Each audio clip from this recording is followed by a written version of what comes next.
Над 129 милиони денари или околу 2,1 милион евро од буџетот наменет за изборни активности во 2024 биле пренасочени кон трошоци за политичко рекламирање, забележува државниот ревизор во своите извештаи кои се однесуваат на Државната изборна комисија за изборниот процес во 2024.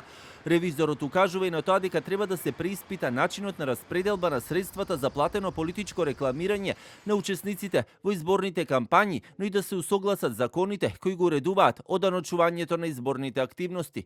По извршената ревизија на финансиските извештаи, заедно со ревизијата на усогласеност на Државната изборна комисија на сметката на основниот буџет за 2024 година од ДЗР, потсетуваат дека изборните пари се распределуваат по претходно писмен договор, односно согласно членот 76 од изборниот закон, најмногу од средствата, односно 45%, може да искористат двете најголеми политички партии од позицијата кои на последните парламентарни избори освоиле најмногу гласови, а идентичен процент им следува и на двете најголеми партии од опозицијата. Потоа, најмногу 7% од средствата може да искористат политичките партии во собранието кои на последните избори не освоиле доволно пратеници да формираат пратеничка група, а најмногу 3% се наменети за партиите што не се застапени во парламентот.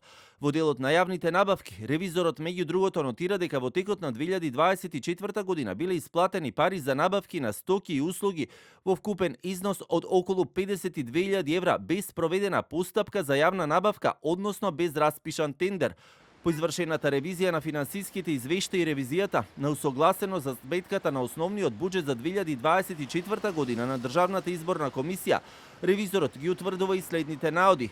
Пописот на средствата и обврските не е извршен на начин пропишан со законските и подзаконските акти. Не е извршена процена на вредноста на дел од недвижностите, планирањето и одобрувањето на средствата за спроведување на изборите во 2024 година не се врши согласно законски утврдениот сооднос. Ненавремено и некомплетно доставување на потребната документација за трошоците за спроведување изборни дејствија на изборните органи. Не е назначен генерален секретар. Набавени се стоки и услуги за кои не е спроведена јавна набавка и недоследна примена на одредбите од Законот за јавни набавки при набавка.